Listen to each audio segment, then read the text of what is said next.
Welcome everybody from many places around the world, and Melbourne, of course, to the Our Ladies Melbourne event for September. We have Alice Sweeting here today talking to us about sports, data, and R. So before we begin, just make sure if you don't follow us already, you can find us online. All of our meetups are recorded and put on our YouTube channel, so make sure you follow us. And we always advertise all of our events on Meetup, LinkedIn, Twitter, Facebook. Take your pick of social media platform. We're there. We wanted to shout out this event that's happening tomorrow from the Statistical Society of Australia. And the event is an early career industry showcase. And they're going to have 6 speakers at different stages of their industry career within the broad fields of statistics, mathematics, and data science. So that's online tomorrow. And if you're interested, go check out their Meetup event and join. We're also getting organized for our October Meetup event, and it's going to be kind of a different one, but should be really interesting and useful for most. We will have a speaker talking to us about how to look for a job, information about the market, and salary expectations. So stay tuned. We'll confirm the date and Zoom details shortly. And as always, at all of our events, we do put out to our community. If you would like to give a seminar, workshop, short talk to our Ladies Melbourne community, we would love to have you. So please email us or tweet us, DM us, whatever. And we would love to chat further.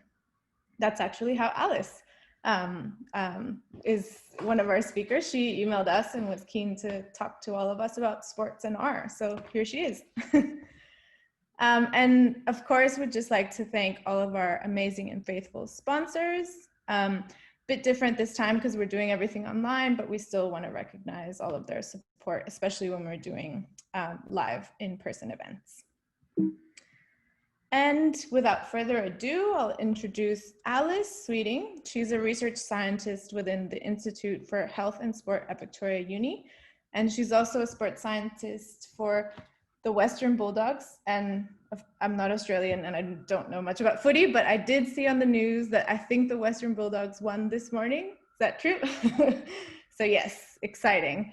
Alice is an avid R user and she loves programming in R and visualizing sports analytics data. So we're super excited to have you here today, and I'll hand it over to you. All right, so I'd like to begin by acknowledging the traditional owners of the land upon which we meet, which for me is in Richmond, Victoria, in Melbourne. And the traditional owners of the land upon which I'm presenting from are the Wurundjeri Wurrung people of the Kulin Nation. And I wish to pay my respects to their elders past, present, and emerging. And pictured here on your screens is the beautiful Birrung, which is located not too far from where I live. So very lucky to be here and presenting to you. So I wasn't always setting out to work in sports science or to really work with sport. Growing up, my sport of preference was actually equestrian. So this is a photo of me on my pony Lemonade. And growing up, I always had ambitions that I would represent Australia at the Olympics. That was all that I wanted to do, was be like Gillian Rolton here on the top right-hand corner of your screen and win gold medals for Australia at the Olympics. And I also wanted to be a vet scientist. So very different from what I'm doing now. But yeah, if you had have asked 10-year-old me what I wanted to do when I was growing up, it would have been to ride horses, hopefully go to an Olympic Games on a horse, and be a vet.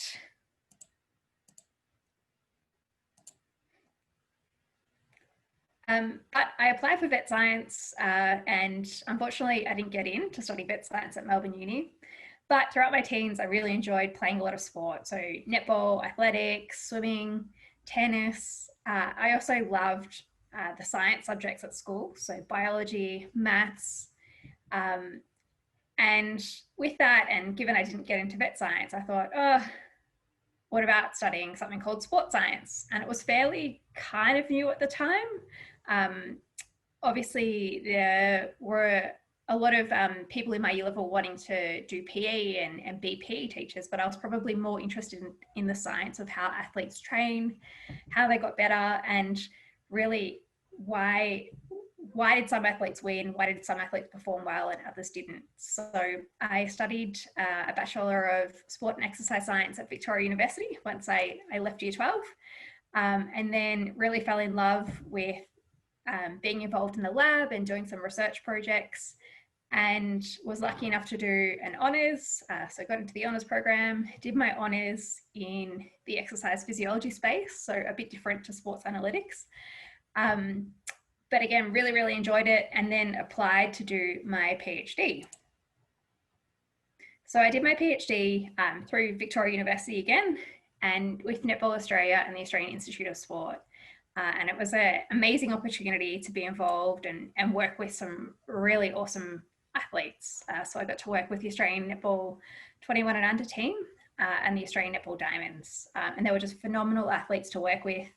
And yeah, really, really great learning experience. So the picture here is of one of the 21 and under athletes, Michaela, on the left, holding a netball, and that's me on the right.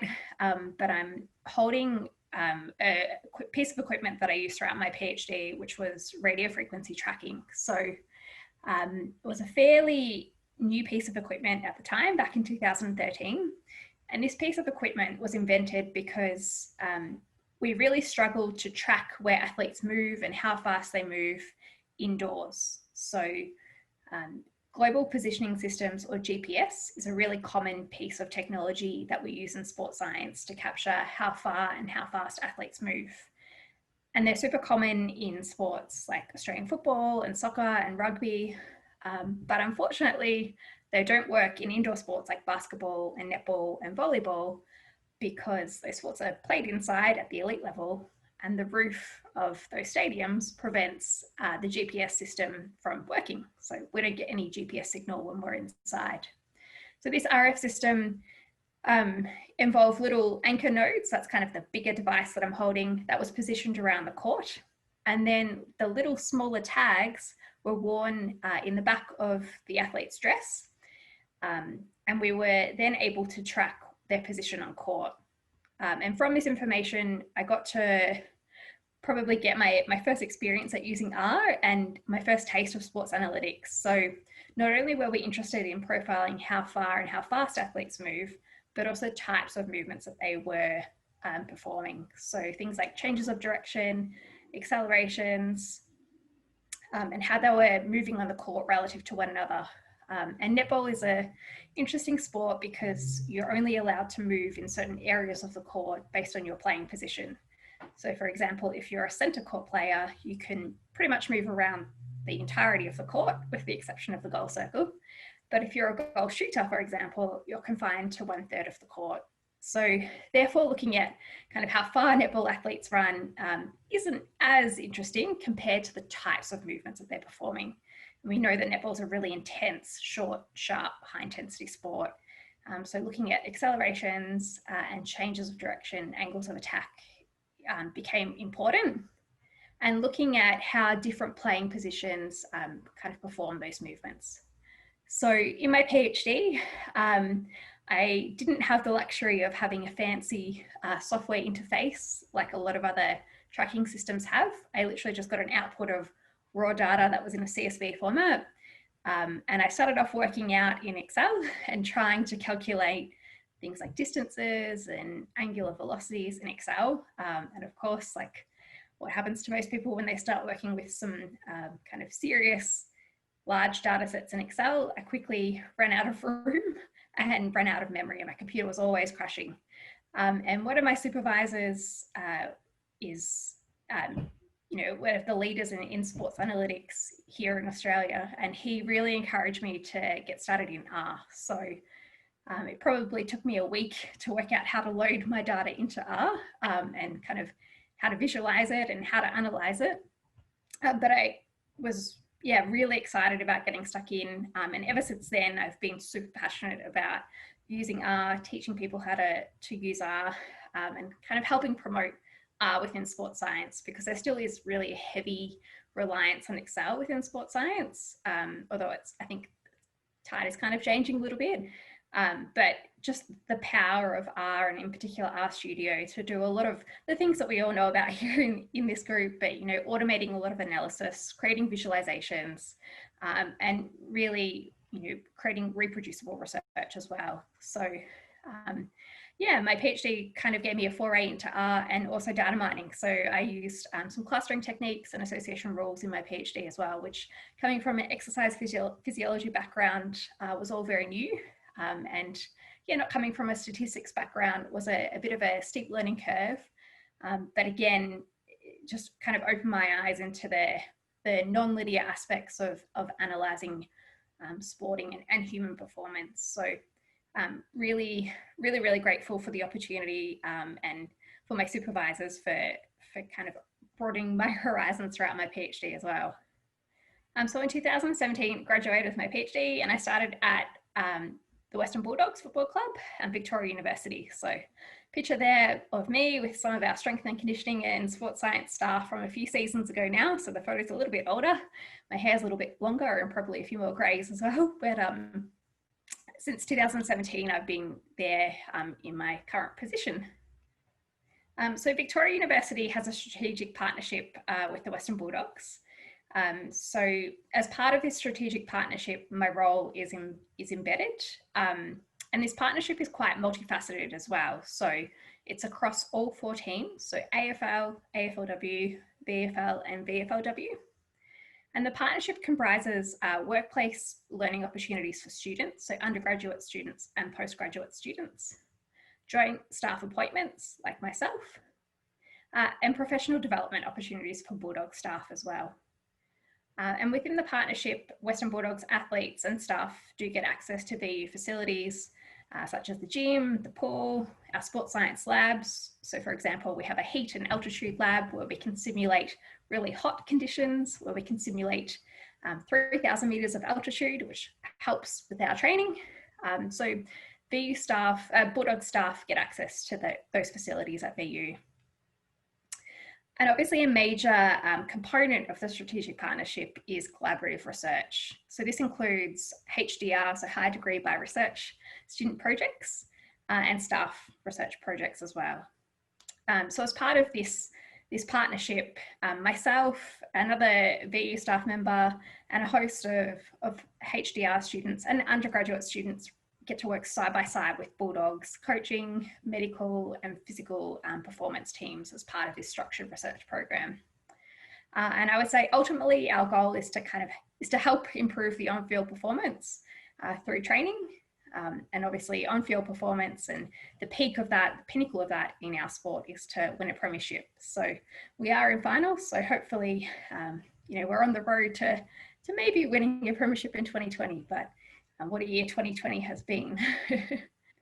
So when people first probably think about sports analytics, or when the term sports analytics is spoken about in a sports setting, I think a lot of people think of this image, and this image is from Moneyball. So for those who aren't familiar with Moneyball, it was a book in 2003 by Michael Lewis, and it was later adapted into a film starring the one and only Brad Pitt. He's on the left of screen. And if you haven't seen the film or read the book, Moneyball really is about a non-fictional story of how Billy Beane, Brad Pitt, is the general manager with an Oakland baseball team. And he uses sabermetrics to recruit players that are undervalued, or typically undervalued by other teams, in order to compete with the more wealthier teams in the baseball league. And Billy Beane's assistant is the fictional GM Peter Brand, and he's famously played by Jonah Hill. And Peter is a young Yale economics graduate with radical ideas about how to assess a player's value in baseball. Peter is supposedly based upon a collection of people, although there is one person, an economics grad from Harvard called Paul D'Aposta, who Peter is kind of really based upon. So Moneyball, yeah, was all about kind of how sports analytics can help change the game, and kind of help teams maybe see different players in different lights. But when I think about sports analytics, I probably think more about this image here. And I love this illustration by the Australian Mathematical Society. So I think this illustration really shows what sports analytics is about for me. So here we have a female scientist collecting a heap of data on a female athlete who's playing basketball, trying to put the shot in. And this data might be in the form of wearable sensors. It might be collecting some information about the ball or how the athlete's moving. So when I think sports analytics, I probably think more about this image than Moneyball. And I think that's because thanks to new technologies, sporting organisations now have a lot more access to more data than ever. So we've got data that's being produced at record rates. We've got faster, cheaper access to data. And what this means is that decisions can now be made pretty differently to how decisions were made maybe 10, 15 years ago.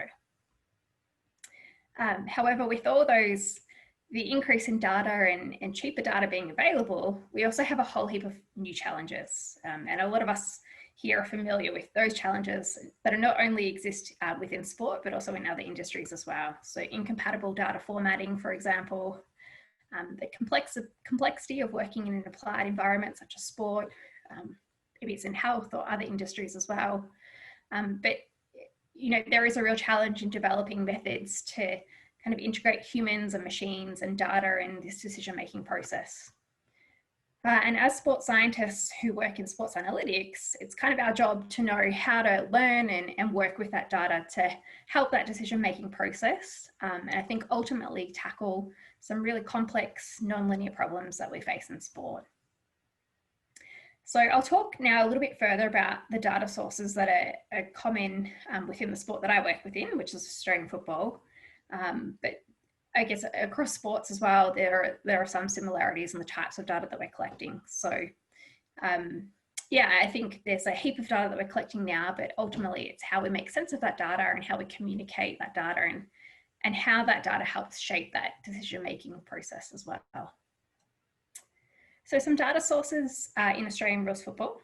So one data source that we can get is to monitor how an athlete rates their perceived exertion from a training session. So this might be how they're responding to a training stimulus like a weights training session or an on-field training session.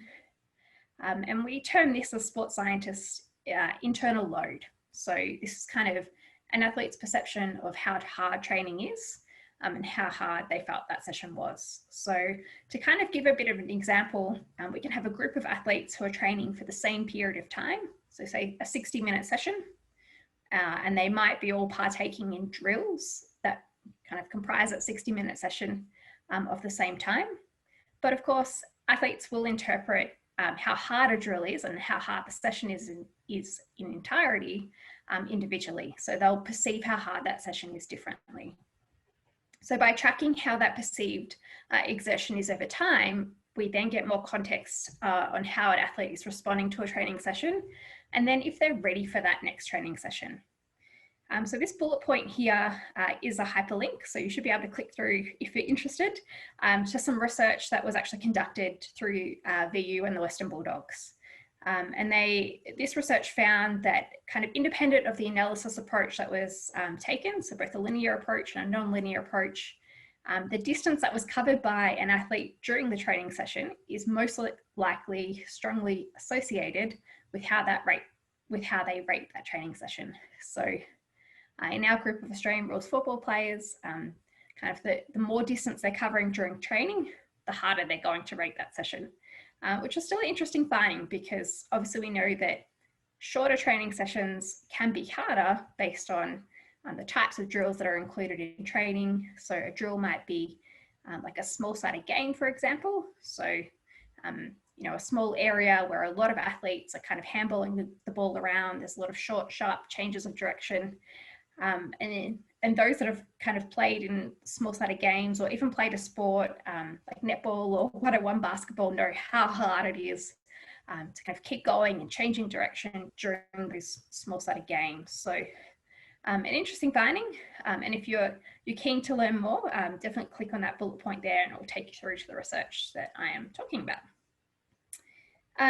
We can also collect data from wearable technology on wearable sensors. So we can detect some biomechanical characteristics during skilled actions using accelerometers. So by mounting a small wearable device like an accelerometer to the ankle of an Australian rules footballer, for example, we can capture some inertial data that allows us to estimate the number of kicks that athletes are performing during drills and during training sessions. We've got a specific project that a PhD student who today recently got her email letter of conferral. So congratulations, Dr. Emily Cost. And I'll talk a little bit about Emily's PhD project a little bit later in the presentation. But by using wearable sensors, we can kind of help to detect some of the skilled actions that are happening during Australian rules football, mainly during training at the moment. But again, another data source that allows us to detect what's happening. We can also collect an athlete's physical output during training and matches. And like I spoke a little bit about before during my PhD, we can do that during using global positioning systems, so GPS, or local positioning systems if you're an athlete using it, playing indoors. So these sensors allow for the detection of how far and how fast athletes move during training and matches. This data typically samples at about 10 hertz.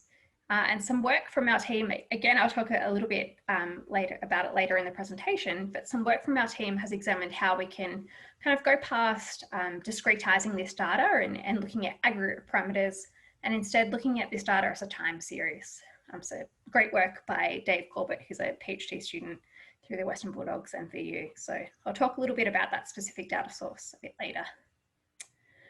We can also record the number of skilled involvements during drills and matches. So these are things like handballs and kicks. At the moment, the data is typically recorded manually. So what I mean by that is the athletes will be out training on the field during the drill, and there'll be cameras set up behind the goals. So at one end of the field, and there'll be another camera set up on the side of the field. And by videoing the athletes during the drills, we can then manually record. So by entering a keystroke for when a player completes a kick, for example, or a handball, the number of skilled actions that they're performing during those drills.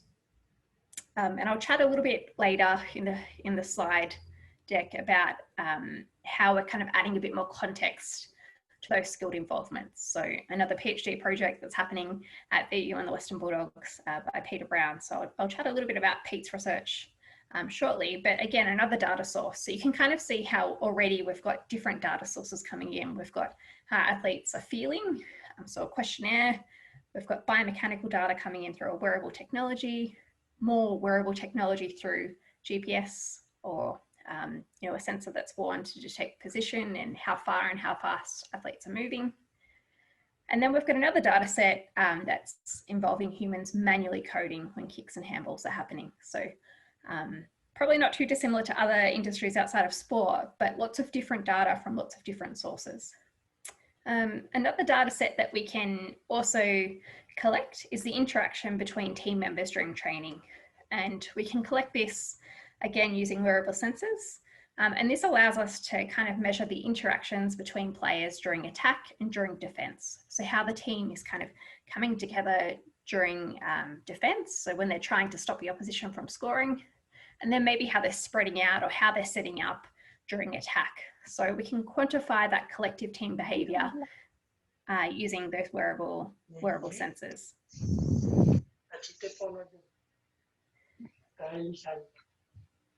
Another data source that we can collect is to track the performance of potential recruits and draft selections. So for example, we can look at the skilled involvements of the opposition, and we can also use this information to kind of help profile our list and maybe help profile potential recruits to the list. So for those who follow Australian rules football, we have a draft where we draft under 18 players at the end of our season to come in for the next season.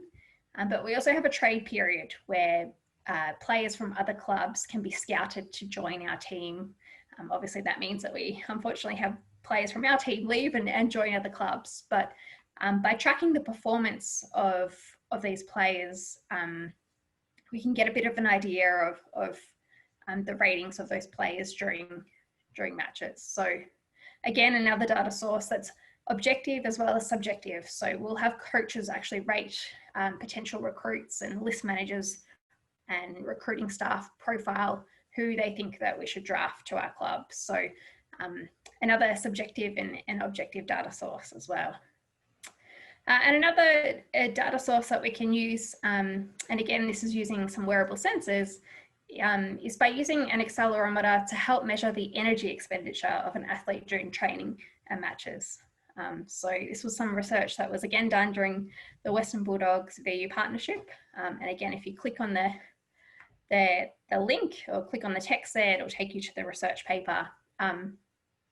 But again, we can estimate how much energy an athlete expends, and this then allows our dietitians to develop an individualized nutrition program. So to help athletes achieve individual body composition goals. So by knowing how much energy athletes expend, we also then know how much they need to be putting back into their bodies and helping them recover and get ready for the next training session and the next game. So now I've spoken about those different data sources, and I've kind of touched on some of the data analytics projects that we're running through the VU Western Bulldogs partnership.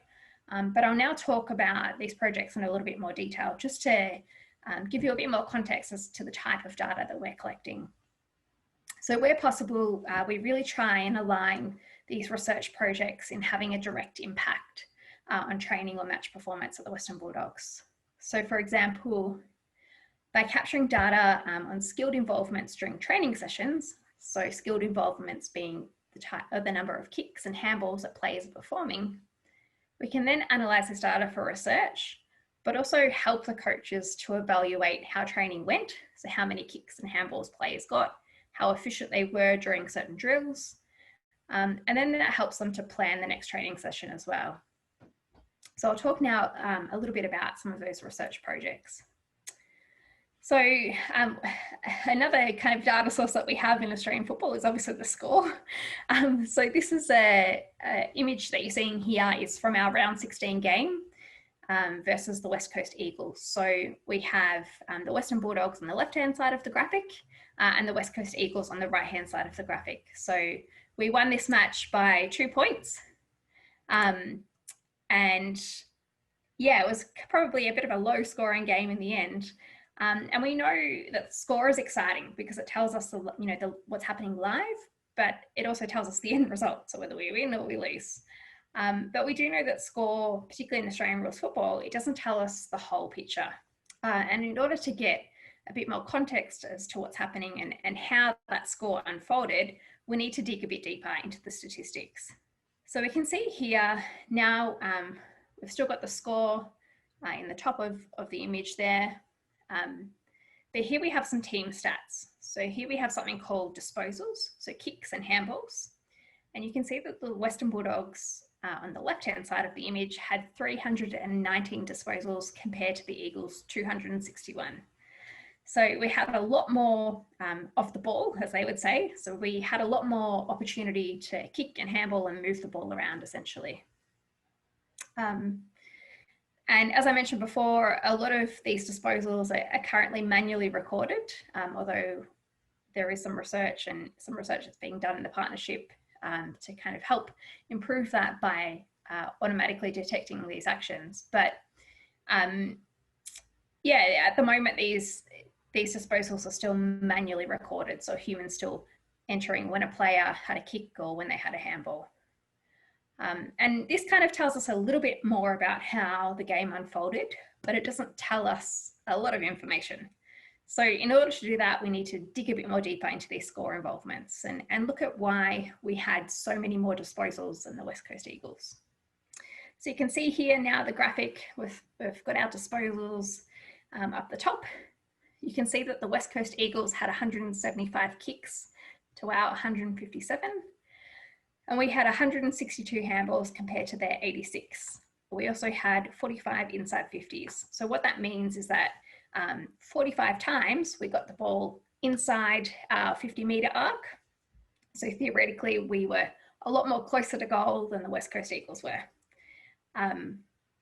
If you look at the very bottom of the graphic there, though, you can see that we've got something called disposal efficiency. So that's how well the players executed that skill. So did they dispose of the ball successfully, or was it an unsuccessful disposal of the ball? So in the context of Australian rules football, what that means is if I handball the ball, if it's a successful skilled involvement, it gets passed to my teammate and they get the ball cleanly. And if it's unsuccessful, I either cough up the ball, so it ends up being a stoppage in an Australian rules football context, or an opponent, such as a West Coast Eagles player, for example, intercepts the ball. So we can see here that there isn't too much of a difference in that disposal efficiency. And what we can do with this data is kind of dig even deeper into this disposal data. So not only look at how many kicks and handballs the players had, but look at the context within which that was occurring. So what I mean by context was how long did they have to dispose of the ball? You know, it was a West Coast Eagles player really coming at a Western Bulldogs player quickly, and the Western Bulldogs player had to get rid of the ball quickly because if they didn't, they would get tackled and therefore lose possession of the ball. Were they being tackled while they were trying to get rid of the ball? So there's that added pressure on the Western Bulldogs player to get rid of the ball. So again, adding a bit more context to these skilled involvements is really important. So that's part of a larger project that we're working on at the Western Bulldogs, but also part of a specific PhD project that Peter Brown, who I believe is on the call here, so hi Pete, that Pete has looked at in his PhD. So again, not just looking at numbers, but adding a bit more context to why those numbers are occurring and how they're occurring. And the reason that we want to look at this from a sports analytics perspective is to help us with the design of training and help us evaluate the game as well. So if we know, for example, that we need to get rid of the ball quickly during a game, well, we should then therefore set up training drills which allow the players to get rid of the ball and handball the ball really, really quickly. So some of Pete's work has looked at this disposal efficiency. And Pete's looked specifically at kicks because kicks happen a lot during a game, and they're the main reason, or the only method actually that we can use to score. So for example, you can't handball the ball to score a goal. You have to kick the ball through 2 big sticks in order to score a goal. So kicking is really important in Australian rules football. And if we look at this figure here, on the left-hand side, we have average kicking efficiency at 54%. So if you think back to the previous slide, where we had our disposal efficiency here, 71, 75 for the Eagles. Here we're looking at average kicking efficiency, so at 54%. And what we can do is we can start to model and start to look at the things that are impacting this kicking efficiency. And rather than looking at them in a univariate sense, we can start to look at them in a multivariate sense. We can also start to look at them in a non-linear sense as well. So by adding a bit more context to what happens to kicks, we can see that as we move through the figure, kicking efficiency changes a lot. So if the player has less than 2 seconds to get rid of the ball, for example, 50% of the time it's going to result in an ineffective kick. And this changes again if it's a shorter kick distance. It goes up if there is no pressure. So if a player doesn't have a person tackling him or her, or they don't have an opponent corralling him or her, there isn't that pressure to get rid of the ball. So then the likelihood of effective kick happening increases. And we can see this go up again when that target is open. So a bit of an example here, and if you click on the link below, it'll take you to one of Pete's papers, but a nice example of how we're using some data mining techniques in the form of association rules to really help give that context to what's happening during kicking actions. Another project that I spoke of earlier, and one that has been run by Emily Cuss during her PhD, is using some wearable sensors to help detect these skilled involvements. So as I mentioned, at the moment, skilled involvements are manually recorded. So a human is sitting there live during a game and entering a key when a kick happens or when a handball happens, or they're doing that post-game or post-training. So looking at footage that has been captured and going back and coding that footage. But ideally, we would use some wearable sensors to move past that kind of manual and labor-intensive way of collecting this information. So by using accelerometers and wearable sensors, we can start to detect these skilled involvements happening. And here is an image of a soccer ball and a person kicking a soccer ball. And one of these wearable sensors is attached. So the little orange band that's around the ankle is an accelerometer that will detect the magnitude of kind of action that's happening. And from that, we can then start to estimate if a kick is happening or if they're changing direction, jumping up and down, for example. So again, another example of a data source where we're getting a bit more information rather than humans manually kind of coding and entering and collecting data. Another data source, and I mentioned this at the start, is through Wearable Technology. So this image that you're seeing here is of a little sensor that gets worn in the back of an Australian rules football player's jumper. And this little sensor sits in a little pocket in that jumper. And from this sensor, we can get information on how far and how fast the athletes are moving during a game. And this is useful information for fitness and conditioning staff because it allows us to help individualize the recovery of a player. It helps kind of know how hard that next training session should be. So if it was a really hard game physically, ideally we're not going to have the athletes perform a really hard training session a day or two after that game. So by using a wearable sensor to help to detect the distance that players are running, the accelerations that they're performing, again, really helps us to add a bit more context to what's happening during games and training. So here is a little kind of snapshot of some example data that we would get from a wearable sensor, like a global positioning system. So here on the left-hand side, you can see this is data from training. So we've got different drills. So something called warm-up, pair kicks, 4v3 game. So a little small-sided game where 4 players would play against 3 players in a really small game.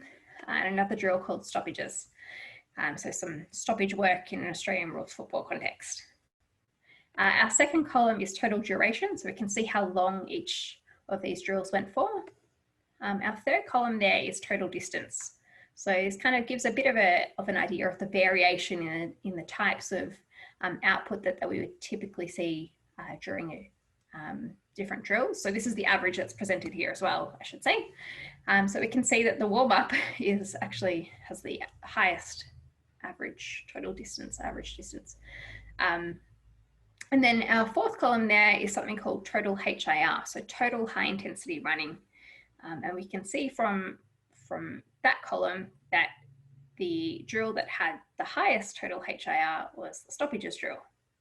And then on the very far right, we kind of get an idea of a bit of work rate. So how many meters were covered per minute of that drill. And this kind of helps give us a sense as to how much kind of a bit of an intensity marker throughout each of the drills. So we would get this information during a game and during training. So a bit of an idea of the type of aggregate data that we would get from a global positioning system. However, what I think is a bit more interesting is looking at the raw trace of that GPS data. So here you can see we've got time along the x-axis. So we've got a period of GPS data that's been running for 20 minutes. And on our y-axis, we have velocity. So we can see that raw GPS. So looking at how fast a player is moving over time. And by capturing this continuous trace and by looking at this raw GPS data, we can then get a bit more insight into kind of the why or how that table before was kind of unraveling. So where or when are high speeds occurring during a drill or during a match, for example. So getting a bit more insight into the raw data. And obviously it looks a bit interesting, the raw trace, but we do need to make sense of this data. And the natural thing to do here is to bin this raw data into a high intensity and a low intensity. So you can see here that the red color is for high intensity activity during this 20-minute period, and the blue there is what's considered low intensity. And this is kind of arbitrarily defined. So you can always change that high intensity threshold, for example, and obviously that will then change how much high intensity work the player is performing. So you can also express it relative to like a physical test that an athlete might do. So we might get the athletes to, for example, do a maximal sprint for 100 meters and then represent this high intensity threshold relative to how fast they were running during that 100-meter sprint. So it is a kind of a bit of a contentious one within sports science, how you go about determining what's high intensity and what's low intensity. But something that I think is a bit more interesting to determine how output changes throughout a team sport match, rather than, again, just binning data, is to look at how output changes as a function of time. And one way that we can do that is through time series segmentation and time series analysis.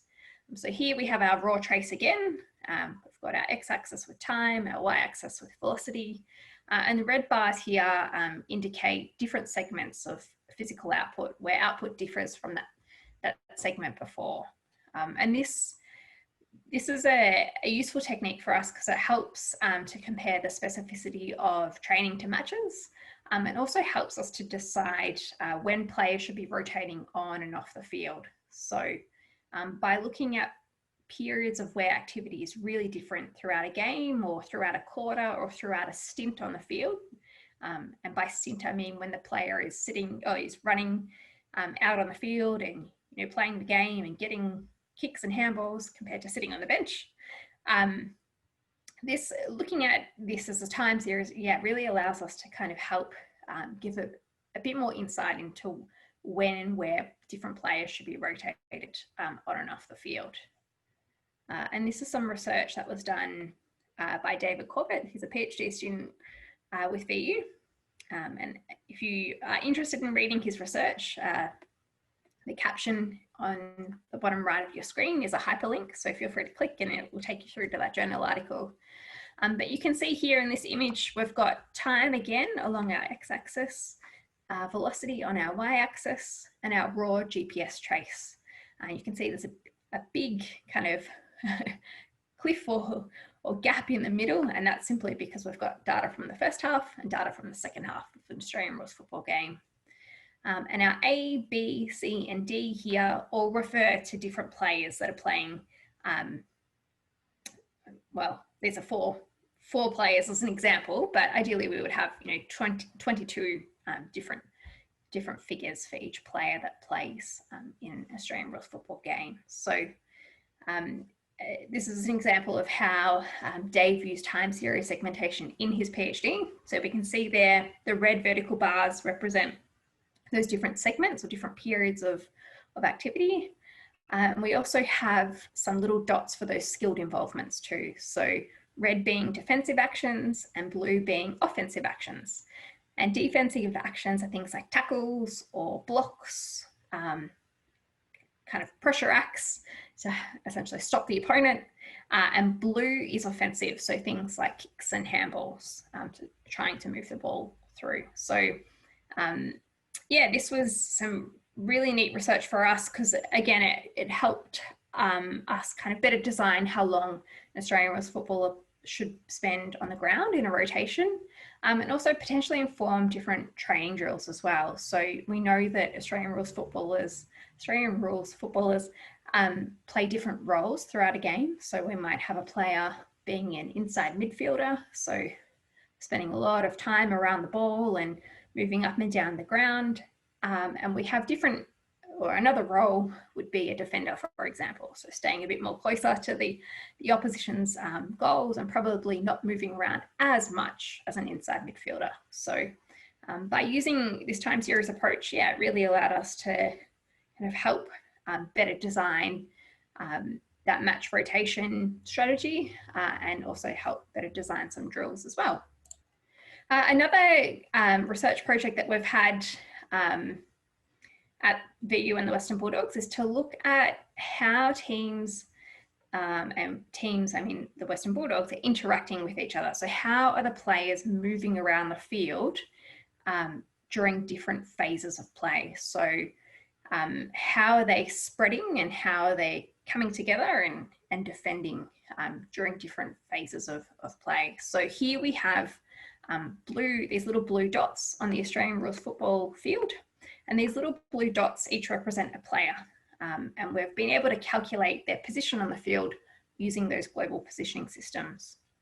And we can see the black dots here represent length and width. So we can then, from this information, look at the shape of how the team is spreading out around the field during an attacking period of play, and then how they're coming together or how they're restricting space during the defensive field of play. So looking at different phases of play and how the team spread and contrast. So another data source from global positioning systems. So how teams how the team is interacting with one another and how they're spreading and moving throughout the field. And again, bottom right-hand corner is a hyperlink. So if you're interested in reading Jeremy's research, feel free to click through. Another research project that we have happening at the moment is by Alyssa Denton. So Alyssa is a PhD student with VU and the Western Bulldogs. And Alyssa is really interested in how sports practitioners determine athlete training availability. And what I mean by training availability is a player may be kind of put into 3 different categories. So they might be fully ready to train, which means that they don't have any underlying health issues, or they don't have a cold, they don't have a flu, they don't have a quad strain or a hamstring strain. They're fully ready to go. Another category that an athlete might sit in is they might be modified. So they might have one of those underlying things. So they might be returning from a hamstring injury, for example, and they might only be able to partake in certain parts of training. So we would call them a modified athlete. And then we have athletes that aren't available to train. So they may have unfortunately just been injured or just coming back from having some surgery. So from an ACL, for example. So Alyssa's project is really interesting because she's looking at how sport practitioners determine who trains based on the types of data that they have available to them. So she's currently recruiting. So if any sports practitioner is listening in and is keen to partake, this is an embedded tweet. So by clicking on the actual image here, it will take you to Alyssa's tweet and take you to the survey. But she's looking at how information availability kind of helps shape a practitioner's decision. So again, a different data source compared to a wearable sensor, for example, but certainly really, really helpful for us in a sporting context around the factors that influence a sports practitioner's methods for determining how an athlete trains. So a mixture of a bit of a mixed methods approach, some quantitative information and some qualitative information as well. So just another example of different types of data that we're collecting through research and in sport. So now I thought I'd talk a little bit about some of the hurdles that we face in sports science. And I mean, this is probably, some of these hurdles might exist in other industries as well, I'm aware, so that are probably not specific to sports science, but some things that probably make it hard for us to analyze and visualize different data sets. So one thing is we've got data that's imported from different technologies or different pieces of equipment, different platforms and different exports. So we might have questionnaire data from an athlete and we might have GPS data that's from wearable sensor. And we kind of need to work and import all these different data types in order to be able to analyze and visualize this data. So yeah, lots of different data that we're working with and lots of different formats as well. With that, we also, one issue that we have, or a hurdle, I probably would rather frame it, is synchronizing this data from different systems. So I spoke before about capturing skilled involvements data. So looking at how many kicks and handballs a player has. Ideally, we would match that skilled data up with that physical data and that positional data from the global positioning system. So looking at where those skilled events happen on the field and what types of physical outputs. So how much speed was the athlete at when they were kicking and handballing? Where on the field were they when they got that skilled involvement? And it is a bit of a hurdle because we've got to synchronize data from different systems at different sample rates. So again, I'm aware that it's probably a similar issue for others in other industries, but yeah, a big one for us because we might be also changing equipment. So we might have a global positioning system that samples at 10 Hertz, and then the next season we might be using a different piece of equipment that samples at 12 Hertz or 14 Hertz, for example. So yeah, a lot of that synchronization is a bit of an issue for us, or a hurdle for us. Another one, which I'm sure is probably quite universal across a lot of industries, is dealing with messy, manual, and often incomplete data sets. So this might be in the form of an athlete filling out a well-being questionnaire, for example. So rating how sore they are, how they're feeling before training, and that might often be incomplete. Similarly, we might have incomplete data in the form of global positioning system data. So we might lose access to the satellite in the sky, and we might not be able to have a full data set for a game or for a training session, for example. And again, I'm sure it's not just delineated to sports science, but it is something that we do have to work with a fair bit: messy, manual, incomplete data. Another thing that we have to work with is the breadth and depth of data. So as I touched on throughout the presentation, a lot of different data sources with a lot of different touch points as well. So we might be collecting data on how fast an athlete moves the bar in the gym, for example. And the strength and conditioning coaches are really interested in profiling how fast an athlete can push a really heavy weight. Medical staff might be interested in how a player is rating their overall fatigue or specific muscle soreness, and then working with coaches with performance and skilled type data. So dealing with a lot of breadth and a lot of depth as well as a sports scientist.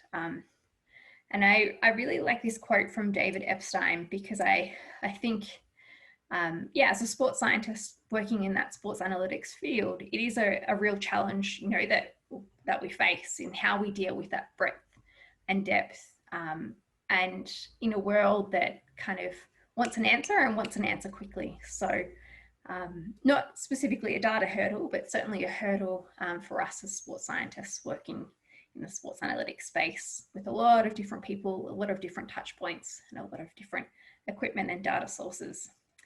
I thought I'd quickly talk about how we use R in sports science at VU and the Western Bulldogs, and some of the packages that I use in particular, and kind of how we use R to kind of help communicate a lot of the data that we are collecting and analysing. So Read R and Read Excel, obviously you use these packages a lot, just purely on the types of data that we're getting coming in. So a lot of our data is still manually importing into R. There are some databases that we use, but a lot of it is still kind of reading in CSV files or downloading a file from a piece of equipment, like a wearable sensor, for example. Obviously, these packages really help with tidying a lot of that data as well, and working with timestamp data. These packages are super useful for me.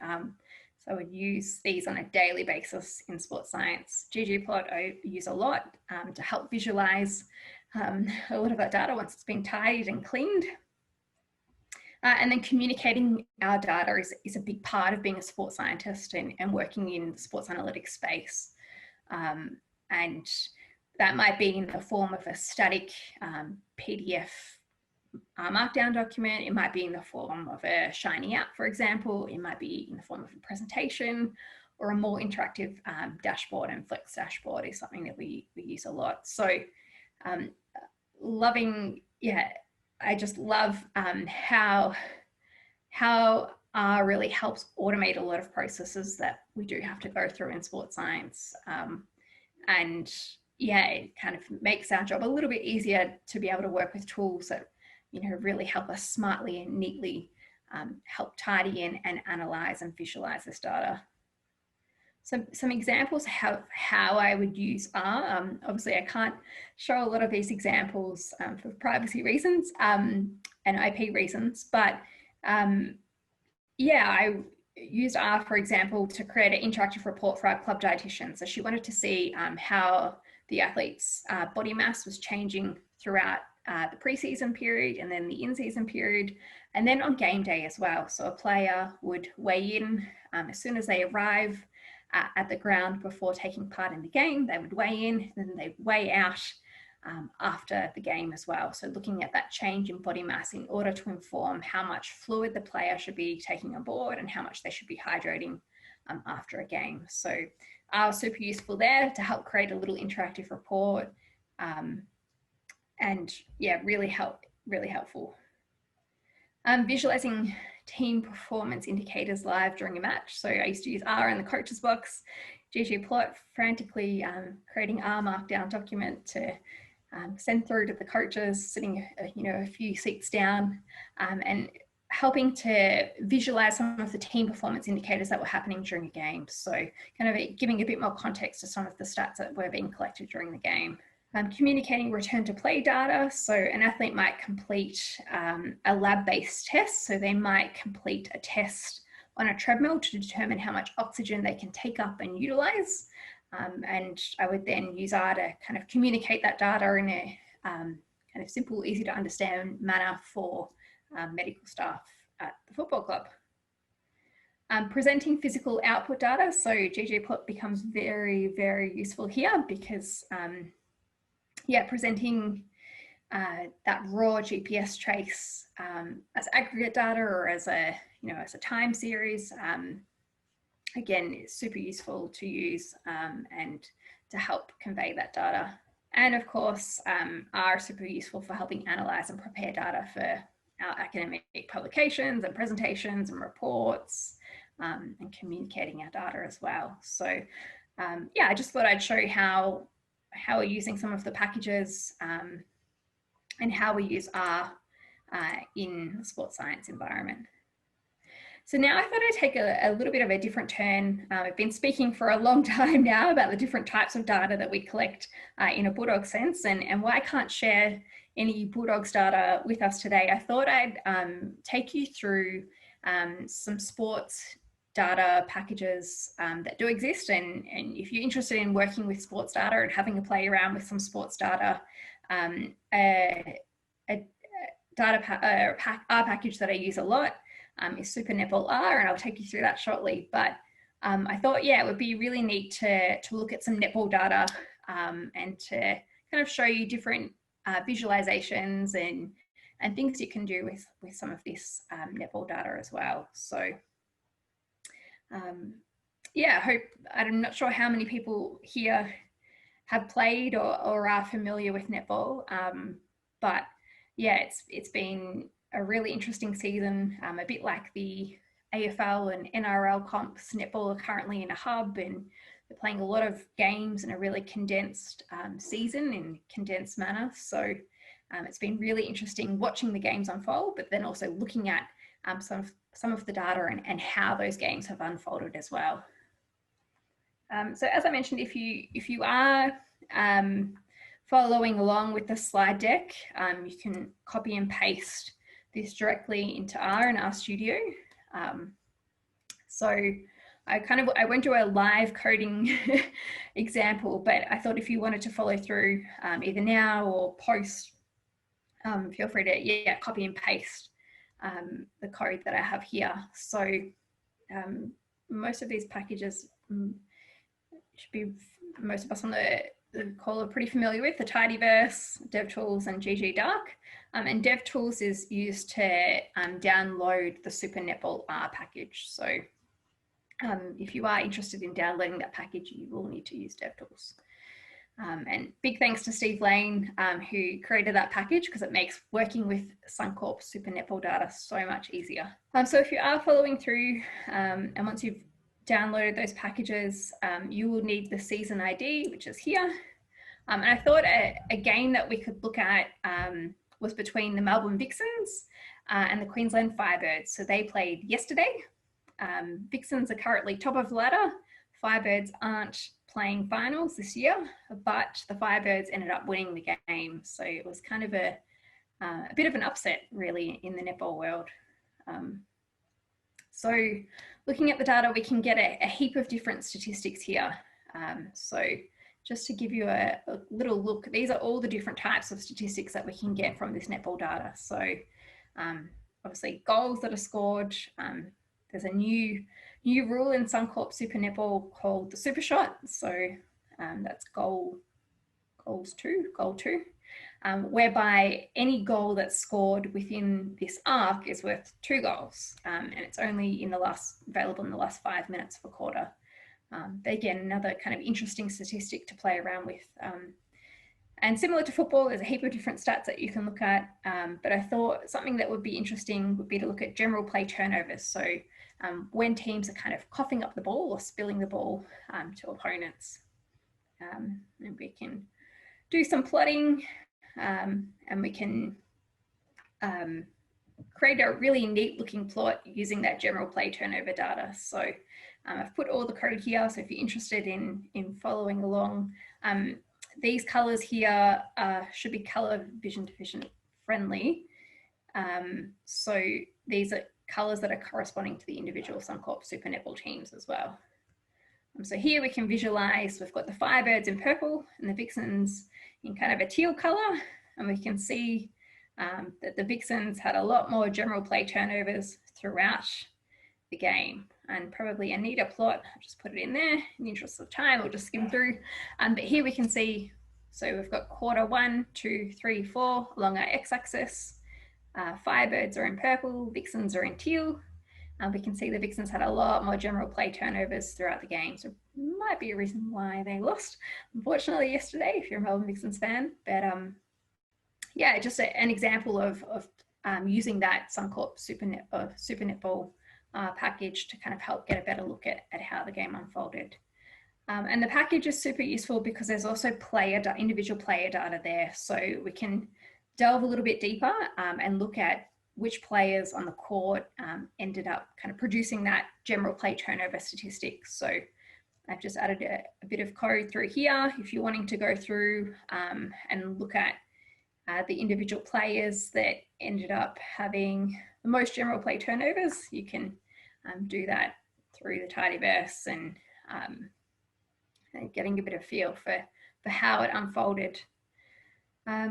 So yeah, I just added some code in there. So I'm just conscious of time, and it's 7:15. I've probably been talking for a long time now, but if you are interested in going through and visualizing some Super Netball data, yeah, please, it'd be great to see, yeah, us kind of get involved and see people using that package a lot more.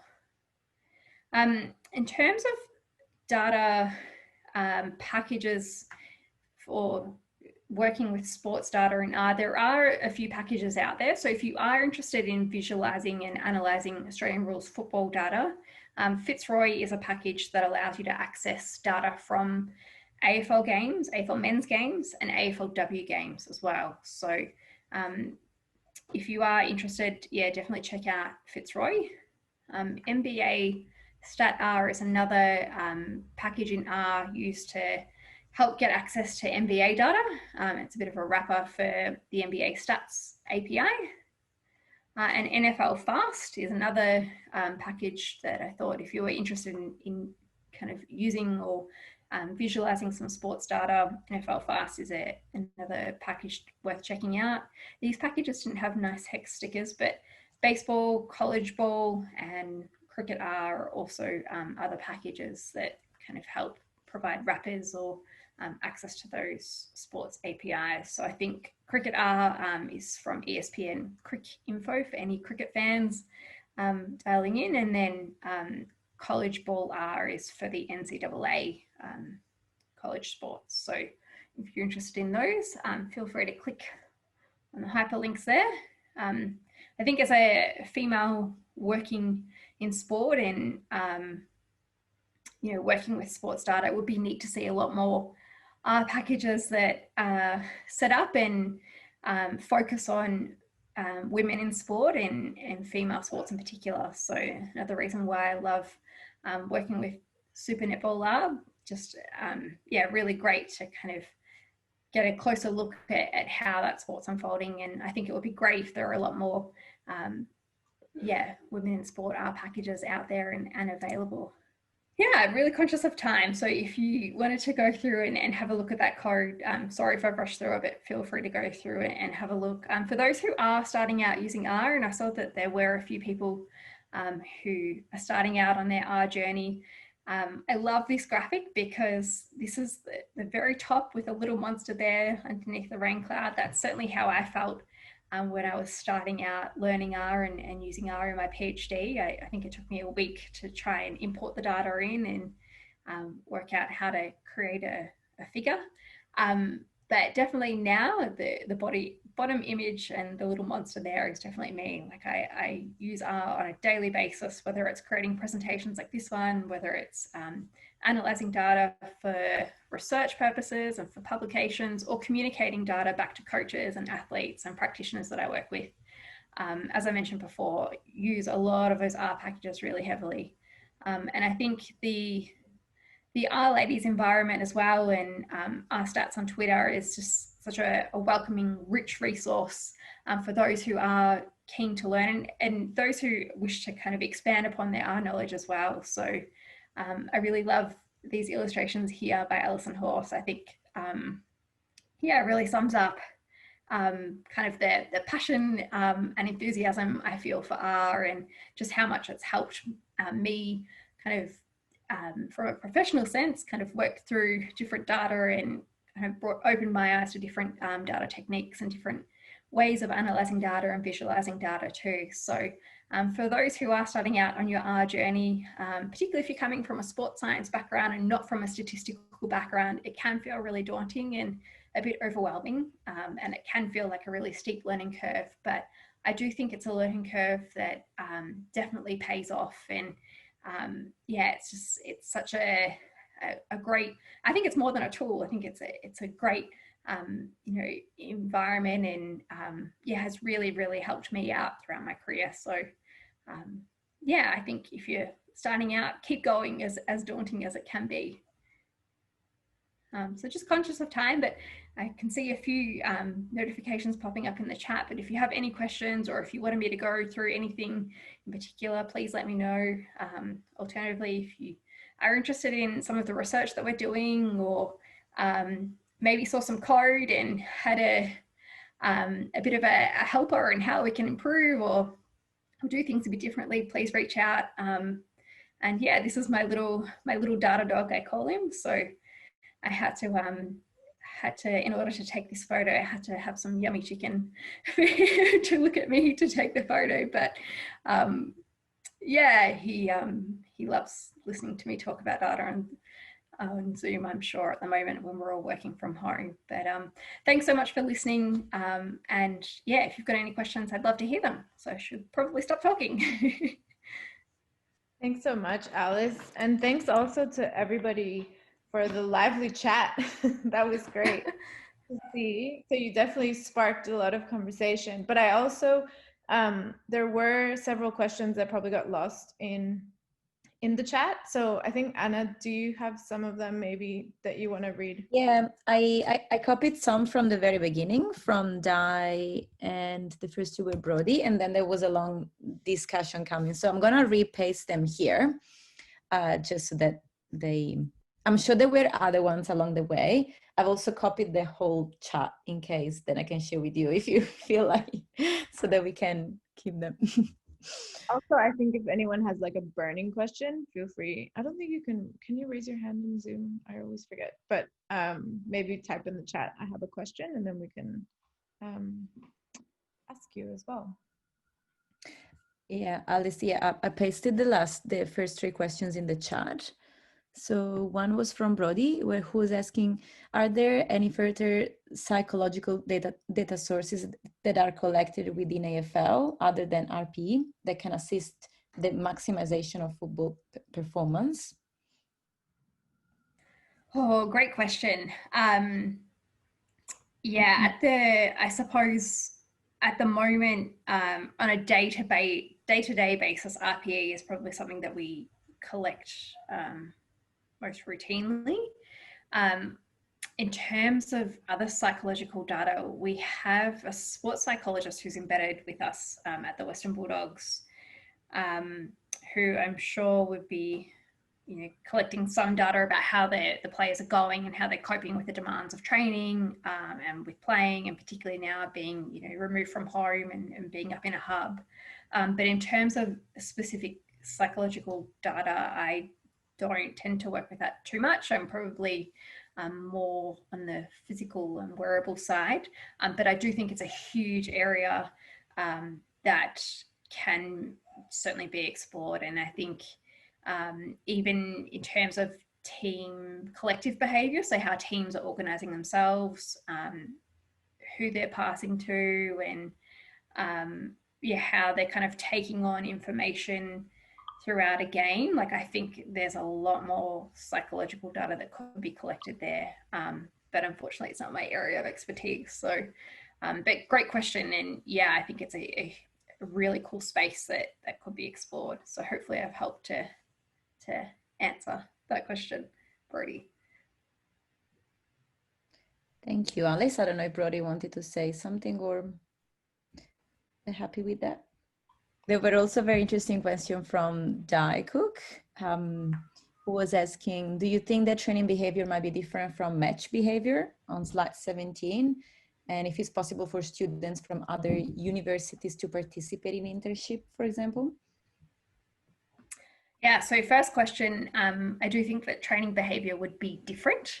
And I think it's different because we have, at the moment it's changed, but we can have up to, I think it's 41 players on a list, and obviously 22 players only get selected to play a game. So even though the match is kind of termed the competitive performance, training can equally be just as competitive because athletes are vying for selection, vying for a spot. And of course, the different types of drills that are being included in training as well means that, behavior will be different. So I think it is really, really different, and how we go about quantifying that difference and what even that behavior is, I think is a really cool research space. So obviously I've kind of touched on a lot of the physical and data, metrics in terms of behaviors and positioning behaviors, but I think, in terms of how training behavior is from match behavior, I think that's a cool area, and I think it would be really different. And in terms of students from other universities, with the Western Bulldogs and the strategic partnership between VU, there are at the moment a lot of VU students that are embedded obviously in the Western Bulldogs due to that strategic partnership, but there are a lot of other projects happening with different AFL clubs and different sports as well, with different universities. So Deakin, for example, have a strategic partnership with Geelong. I know La Trobe have done some work with Essendon, for example. But at the same time, we've also had students work on aspects of Bulldogs data or Bulldogs projects from other universities as well. So even though that strategic partnership exists between VU and the Western Bulldogs, there's a lot more opportunity within other sports, within other clubs. But we've also had, some examples of students working with the Western Bulldogs who aren't necessarily, attached to VU. They might be working on a sub-project or a side project as well. So hopefully that helps answer your question, Dai. Thank you, Alice. Awesome. And there is also a burning question which Di asked, and a few people really wants to know the answer from this. I'm going to skip some. And the question is, do you think Nick Kyrgios will ever take statistics advice? Ooh. I wonder if Nick collected the data himself, would he take his, I think he would take his own advice, wouldn't he? Yeah, interesting one. I think he has done some work with Tennis Australia. I don't know. I think it was a little time ago though, but yeah, and in saying that, Tennis Australia do have a partnership with Victoria University as well. So there is a group called the Game Insights Group where they're actually developing statistics related to tennis and looking at tennis players' performance throughout tournaments and working with individual players as well. So I don't know if Nick was part of that athlete cohort that got to work with Gig, but yeah, will we see him take the court this season as well? I don't think he played the US Open, did he, Nick? But who knows? Maybe back for the Oz Open. Does anyone else have any other questions? We're also, I guess, conscious of time. Usually at our events, we'll break out rooms and kind of a bit of networking, but I feel like whoever is keen to stay and talk to Alice or any of our ladies, committee members and community, feel free to stay. And maybe we'll just keep reading Di's questions.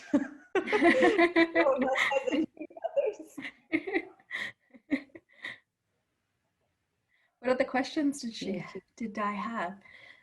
I pasted them. Pasted them. If you scroll a little bit up, the one before. From Stephanie. I think the only other one was about women's sports databases. Yeah. Which you addressed at the end. By golly, we just need a lot more women's sports packages and women's sports data sets, which means people need to get out there and collect them.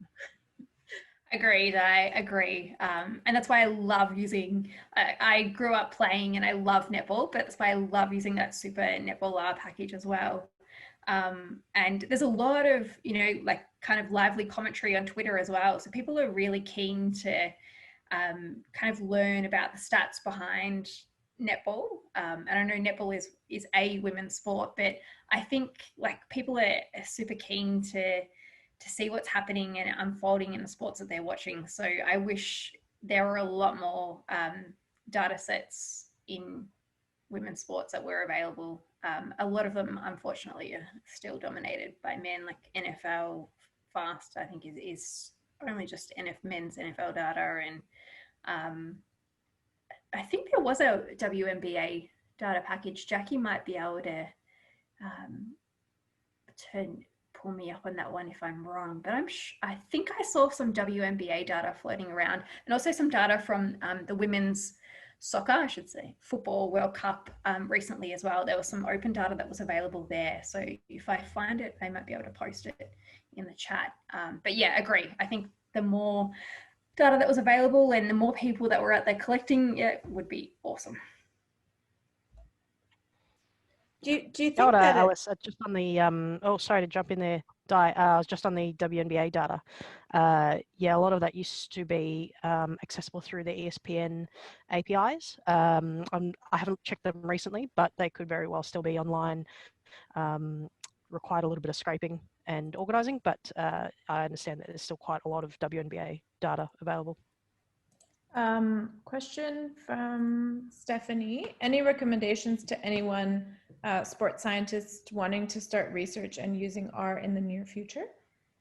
Oh, great question. I'll answer it, and then I might, if Jackie's keen, I know her pretty well, but I might also ask Jackie to pop in as well with her answer. So I think, yeah, like learning R has definitely helped in my research career, and even now working as a sports scientist embedded within a sporting club, being able to use R and automate a lot of those manual things in Excel or SPSS or whatever tool you're using, I think is a real advantage.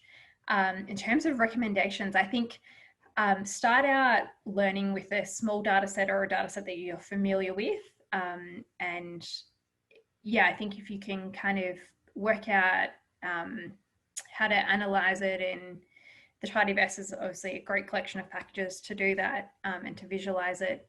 And I think the RStudio education page also has some really great resources for beginners who are starting out in their R journey. So I recommend checking that out as well. But yeah, I think starting out with a small data set, or a data set that's interesting to you. So if you follow the WNBA, or if you're a netball fan, like I think by working with that data, you kind of have that personal, passionate interest as well, and that will help with learning. And yeah, starting research, I think, yeah, just reading and chatting to people, and yeah, like yeah, don't be afraid to kind of, also when you are working with a small data set, don't be afraid to post about it somewhere, and write something about it and post it online or post it on Twitter. I think that's another way to kind of help with the communication too. But I'm going to put her on the spot, but Jackie, any other tips as well for someone who's wanting to start out in research and with R? You took all my good tips, Alice. I think those are excellent starting points. I probably have two approaches, which is like you say, to start with a data set that you know well, and so you know what to expect, and that helps you to know whether the code that you're learning to write is doing what you expect it to do. So that's one approach I quite like. Another approach I like is to be really targeted with what it is that you're trying to learn R for. So for me, for example, I was really motivated to learn R to have a more traceable approach to wrangling data than manual point and click in Excel. And I was also doing a lot of repetitive tasks in Excel. So I had a really targeted goal, which was to be cleaner with my data wrangling and to be more efficient with repetitive tasks.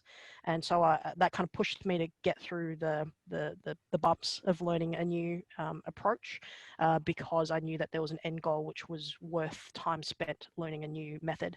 But sometimes, yeah, that can be difficult if you're not exactly clear on what you could stand to gain.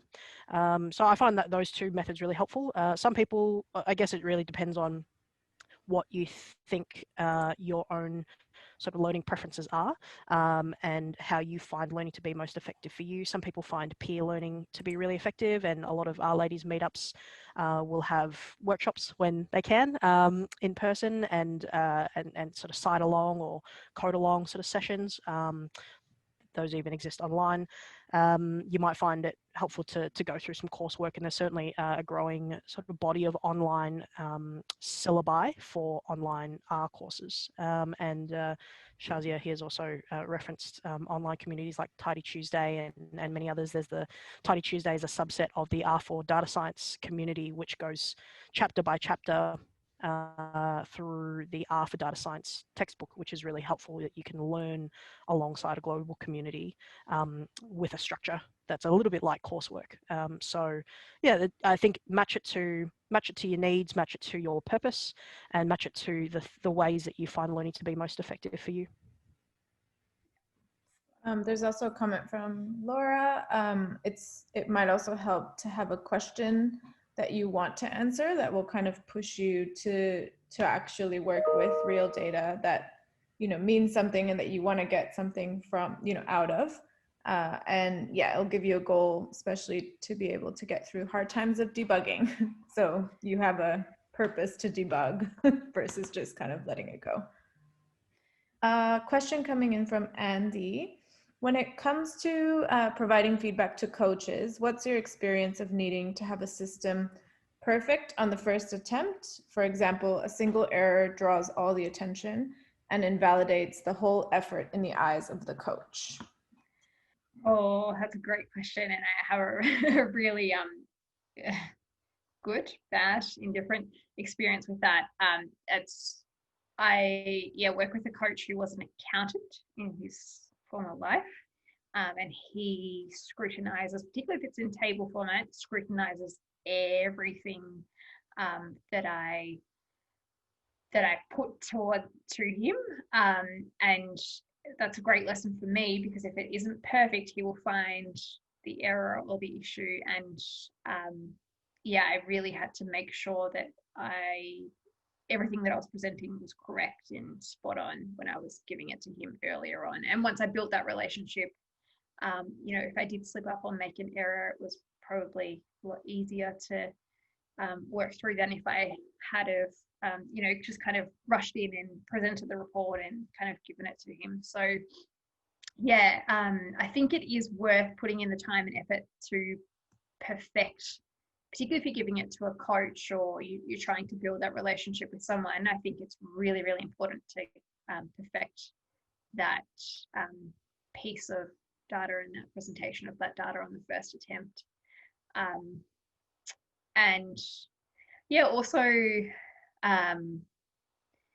I like what Laura just posted in the chat too. More detailed data can answer more complex questions.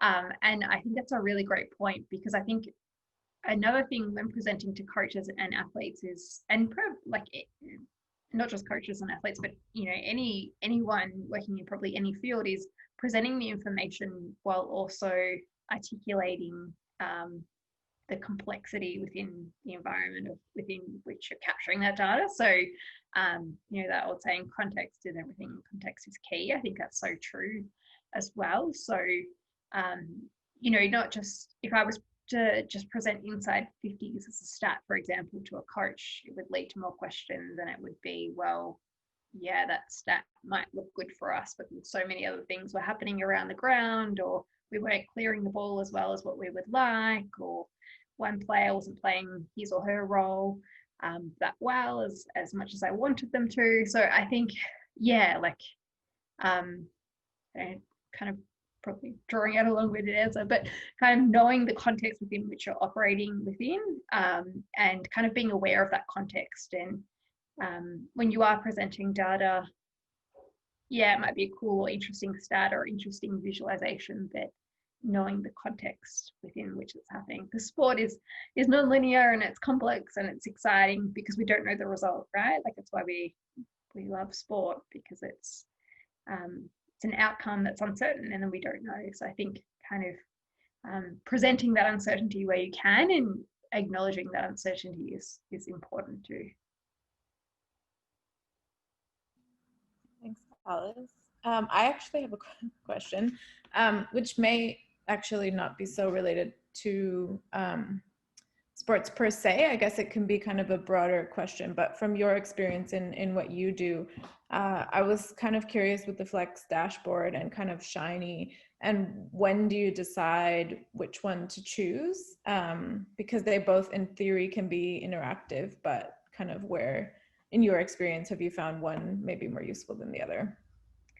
Yeah, I found Flex dashboard a lot easier to get my head around and get started on. And also once, and I noticed there are a few of the PhD students here on the call as well, so feel free to jump in, guys and girls as well. But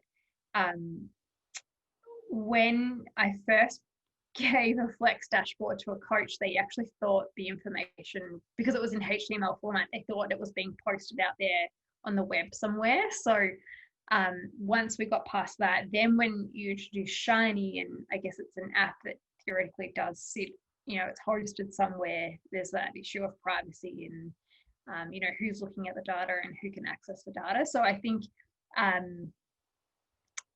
Flex dashboard was a lot easier to get started with, I found, and it was almost like, where can you take Flex dashboard up to a certain point, and then when do you need to go to Shiny?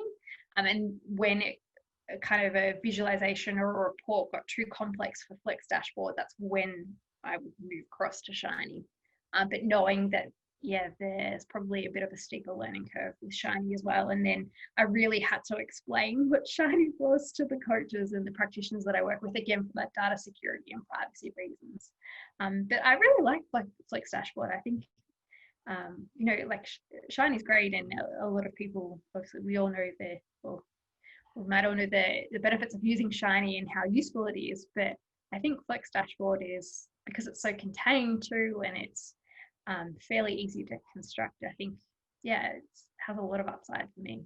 So hopefully that helps answer. Yeah, no, it does. I've been developing some Flex dashboards for some COVID research and have kind of the similar privacy issues, which is actually why I went for Flex dashboard versus Shiny. So yeah, actually same experience. And that Plotly interaction, integration as well with Flex dashboard is pretty cool too. Like, and again, it almost gets to that point where how far can you take it until you need to move to Shiny, right? Like, yeah, I kind of like the data table, like actually interactive data sets. Like people can actually play with it without even downloading the data is quite nice as well. And you don't really need Shiny for that. But yeah. Any other questions from anybody else? I would have one, unless there are,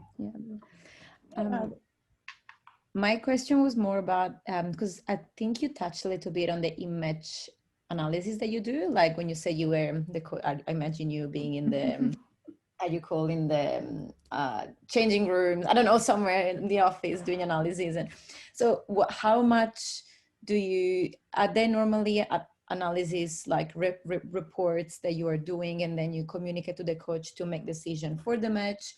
And do you use like, I don't know, using old past historical data, do you have profiles for the players so that you can actually do in-match real-time changes based, I don't know, how all these things come together in real-time in-match decisions? Yeah, great question. I wish I could show it, but I obviously can't. Yeah, no, I know. I mean, as much as you but say. yeah, but I can definitely describe it. And yeah, so in a game, we have a lot of statistics coming in. So I don't know if you've seen there's a really good figure going around. I think it was from an Essendon game where it's a coach's box. So where the coaches and the assistants sit, and there's about 20 laptops sitting in that space. I want to see that. Yeah. And a lot of those machines, well, some of them would be capturing and recording vision. So from the broadcast and from the other commercial provider and recording that onto a machine. So they're kind of a machine that's a bit redundant because they're sitting there literally capturing and recording vision. But the other machines have stats coming in from the commercial provider called Champion Data. And there's a heap of stats that, probably you might have got a glimpse throughout the presentation. There's a heap of stats that we can look at in footy. So inside 50s, clearances, conversions from clearances, chains, all these things. So I think sometimes it's almost an effort in what stat or what's group of statistics is of interest to the coaches, and not so much reducing it, but kind of synthesizing that information and then making it relevant to our phases of play. So the coaches will have a certain philosophy on how they want to play the game and how they want to set up structures around the ball, for example. And that will change throughout the game based upon if we're winning or if we're losing. If certain players are playing well in certain roles, they might be changed in and out. So part of my match day role was to kind of help give a bit of context to those in-game statistics, like inside 50s, for example, clearances,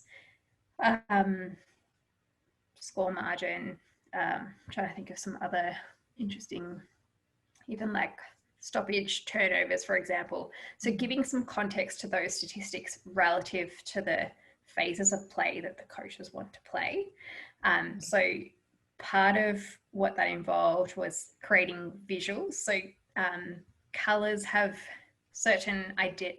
colors have a specific identity to coaches as well. So blue might represent a certain phase of play or a certain game style that they want to play. Red might be another color. Pink might represent another tactical setup, for example. So part of what I did on game day was use ggplot heavily and Flex dashboard to kind of help overlay some of those stats, kind of giving a bit more context to the commercial provider statistics for our team. And then often it would be kind of popping it on like a cloud sharing software. So the coach sitting next to me could pull it onto his laptop or his iPad. And then when they were walking down to address the team or at halftime, walking down to the change rooms, they would have that figure on there. And yeah, it was an interesting one for me because it had to be a group of visualizations that conveyed information succinctly, but also had enough context and detail that it would kind of give some meaning as well compared to all the other statistics that were kind of being captured. So yeah, and we can use historical data too. So we can look at how well those phases of play go against certain teams, or when certain players play in certain roles. And that was part of my job too, was helping to update that live in game. So yeah, it was pretty cool using like ggplot and Flex Dashboard and parts of the tidyverse, and yeah, it was pretty neat. So yeah, hopefully that helps answer the question too. Yeah, thank you. Sounds awesome. I mean, yeah, sounds really awesome. There's some questions. Yeah, so, Jackie's posted it. Yeah. yeah. Oh yeah, I guess it's been answered, but I'll read it anyways. So from Brody, would you think at least 5 of the Essendon staff be coding via sports? That would be hilarious to watch someone try to explain or show it how. And then Jackie's linked an article for those interested. Yeah. So sometimes it might be adding, and sometimes a metric might be captured in a certain way by the commercial provider, but then a coach might have a different interpretation for that metric, or might want to capture the same metric but slightly differently. So that's often what performance analyst staff in the coach's box would be capturing as well. Whip up a ggplot.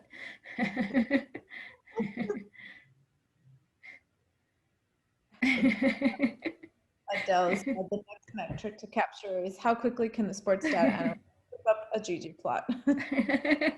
I think that would be a pretty neat comp. I think Laura, Jackie, Pete's on here as well, who's a PhD student with the Western Bulldogs. I think that would be a pretty cool comp. How quickly can you pipe and add layers? No typos is usually. Yeah. Anybody else have any questions? If people are still keen, happy to set up some breakout rooms, and then if you'd like to still chat with people from either with Alice or others from her research group, there's big presence today, and as well as the Our Ladies community. So and if you don't, then thank you for coming.